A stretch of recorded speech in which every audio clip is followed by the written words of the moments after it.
Hello, I'm Kim DeStefano. I'm a transformation and meditation coach, and I want to thank you for coming to take this time to be with me today. And today's topic of conversation is about allowing of our emotions. This is a very deep conversation, one that can probably go on for hours, and I'm going to try to make sure I stay focused on particular trains of thought and not go off into different areas with it. But it's an important conversation to have because our emotions are very much a big part of our human experience, and they really do kind of color our world. They can color it happy, bright, fun colors, or dark, miserable, unhappy colors. We've all had experiences where we've had great days and bad days, and even though there's nothing in the external environment that created that bad day or that great day, it was our internal world that did that, and it was from the sets of emotions that we have.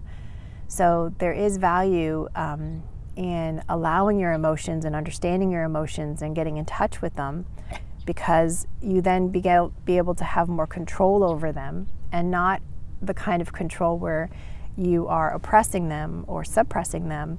More that when you understand what your emotions are doing for you, or how they're guiding you, or what it is that you're feeling, you can then make adjustments. And by making those adjustments, you can then have better quality of emotions. And I'll tell you a little bit about what I'm trying to point you to. All of my conversations will be mostly about me trying to point you into a deeper understanding of something, mostly so you can have a better quality of life and set yourself free from whatever it is that's kind of binding you. And emotion sets can be binding to people, especially if you've ever had repetitive emotions such as like depression or bouts of anger or sadness or frustration. You can be bound by those emotions, and if you learn how to work with them through some techniques, you can be free of them too. Sometimes you need medical attention, so definitely seek that if that's what you need. But this is an opportunity to try to work with it within yourself, and that's what this is what that's guiding you for. But be willing to have help if you need it, because sometimes we do need it. There are things that we go through, or experiences that we have, or biochemical imbalances that we might need some medical attention. But what I'm going to try to show you here through this work is how to be a little bit more conscious of what you're feeling when you're feeling it, and how to work with that, and work with that in a way to then be able to consciously create your day a little bit better. So let me see. I did write some notes because I'm going to try to stay on track. Otherwise, I feel like I will go off in different tangents. It's a gift. Okay, so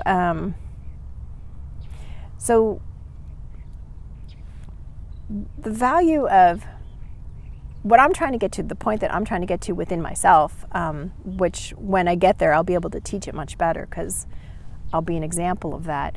But I'm in the process of getting to that point where when we know what we're feeling when we're feeling it, in that moment, that's a really powerful position to be in, to acknowledge your emotions as they come up, to know what your emotions are actually telling you or what direction they're pointing you in, can be incredibly powerful, because it lets you know what you're thinking in that moment, or what you're sensing or feeling.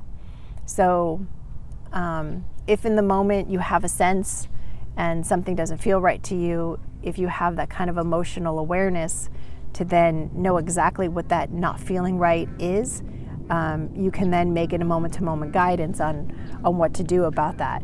And that's a great place to be in. And hopefully in a very short time I will be there. But the way I'm getting there is I'll have to actually take time out when I'm having different kind of emotions to really understand what those emotions are pointing me to, or explaining, or showing me. So let's say I'll have a mood will come over me, and I won't particularly understand like what's wrong. So what I'll do is I'll have to take time out. Sometimes it only takes a couple minutes, and sometimes it could take like a half hour, whatever I have time for, and whatever it is that I'm dealing with at that moment.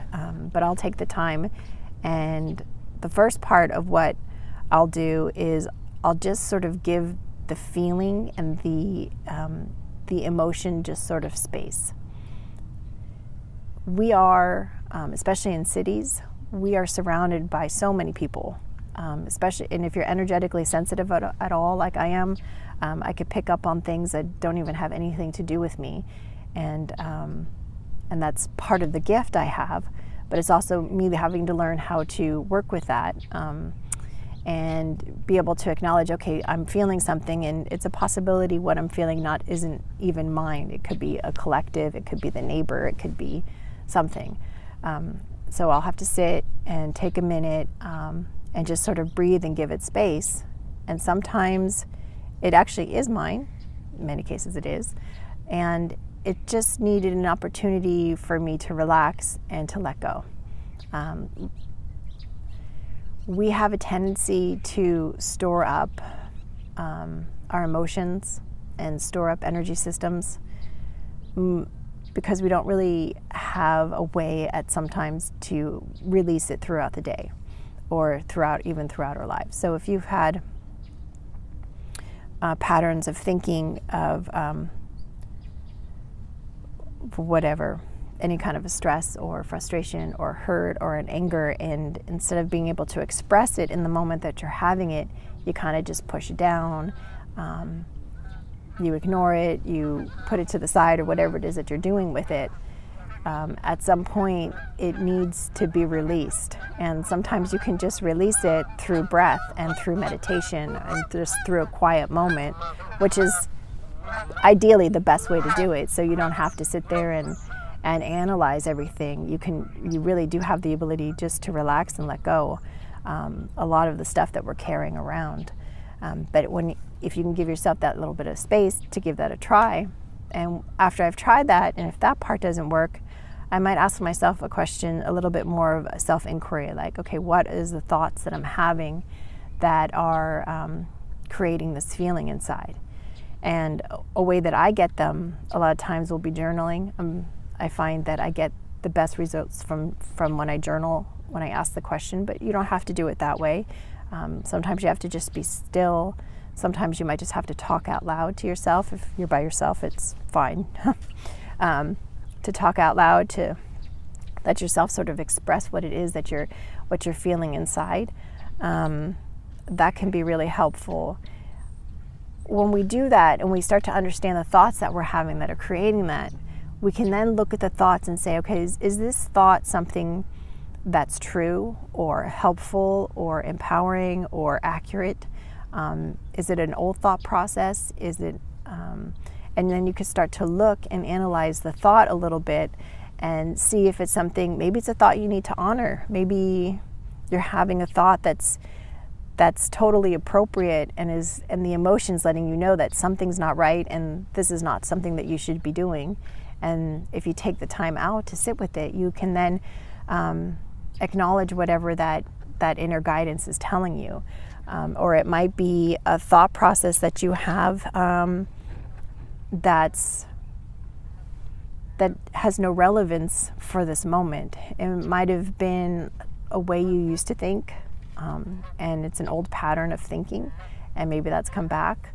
And then that's an opportunity for you to say, okay, this isn't the kind of thoughts I want to have or need to have or am going to continue to have. So I'm going to release these thought patterns and develop some better ones, some more empowering ones, or ones that are more accurate or true to who you are today or what you're trying to become.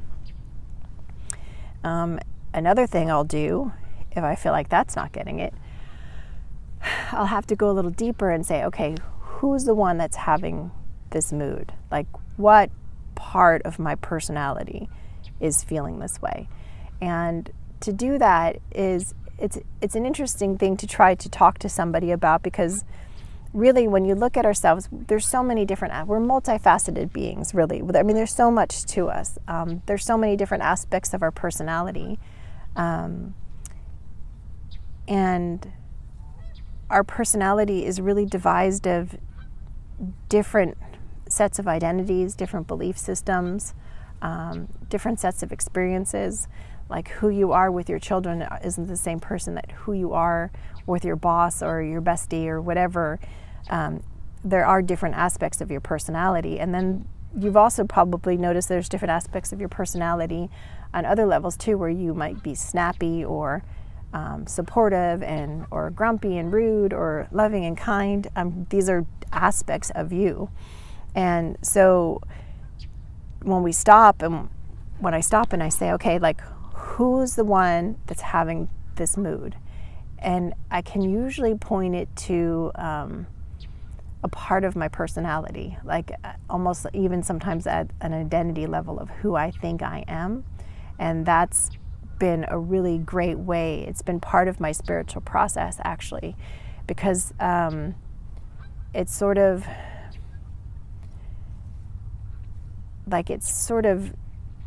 clearing for me different parts that don't really work for me, or that I don't even want to have anymore, or that aren't even appropriate. Like, so let's say I'm feeling a little bit sad, and I'll say, okay, like I'll try and I'll sit and try to release it, and that doesn't work. And I'll say, okay, what are the thoughts that I'm having?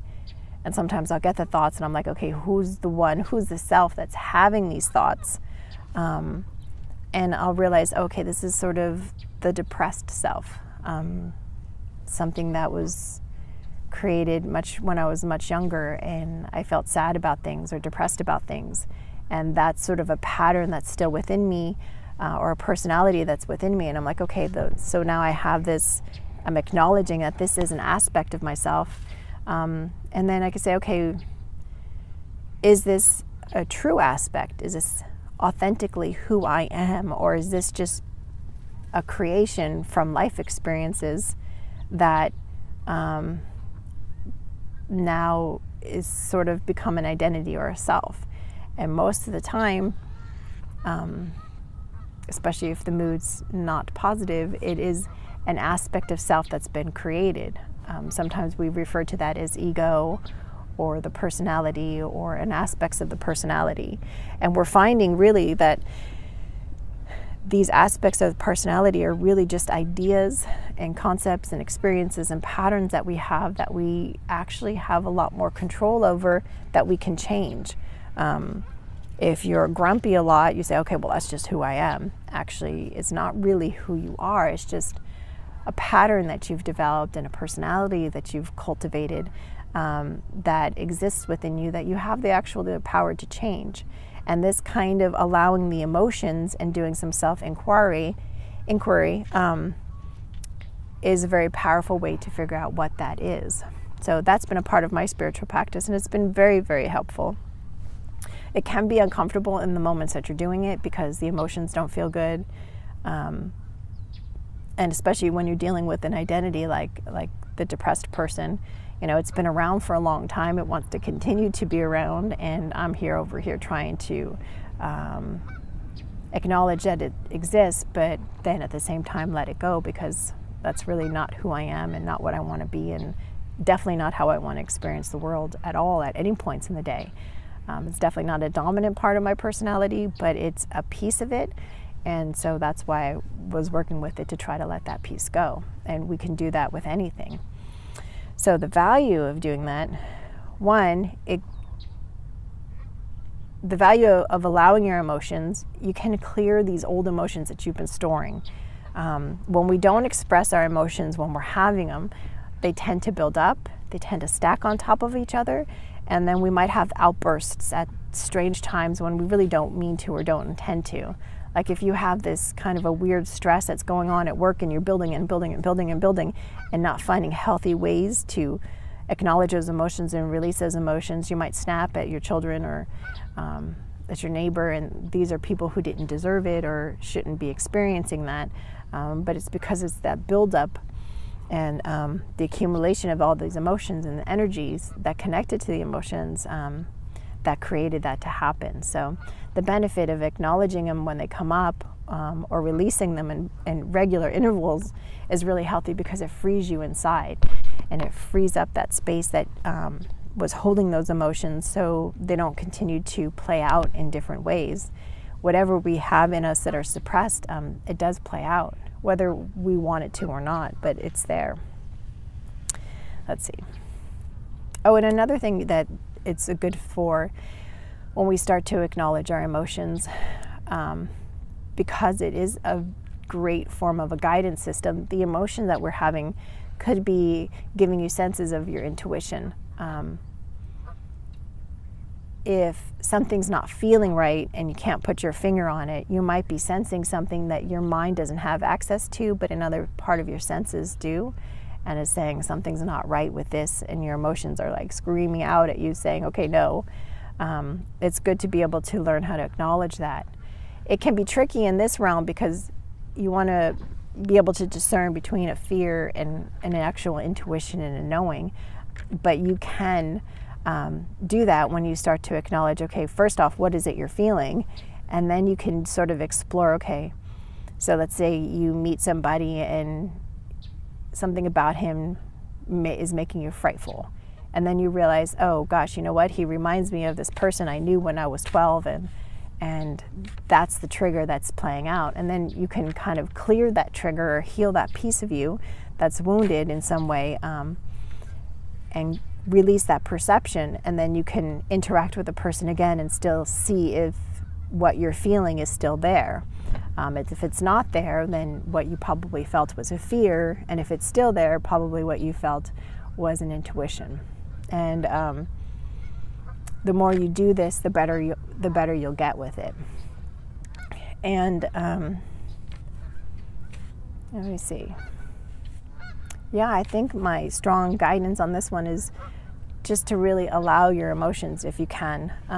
If you can give yourself like 5 to 10 to 15 minutes a day and just give yourself space, whether that's a meditation, just to allow the emotions to come up and to come out, that can be very powerful for you. I think I'm going to go ahead and create a meditation. I think I'm going to do that. I think I'm going to create a meditation that, if you want, you can get on my website at Your Transformation is Art. That's going to help you access your emotions and allow them to come up and to give them space to release. So you can see them clearly if you need to see them at all, and to be able to work with them and start to be able to have a little bit more conscious control and awareness through the quality of your day. So I wish you the absolute best, much warmth and love to you. Thank you for your time. Thanks.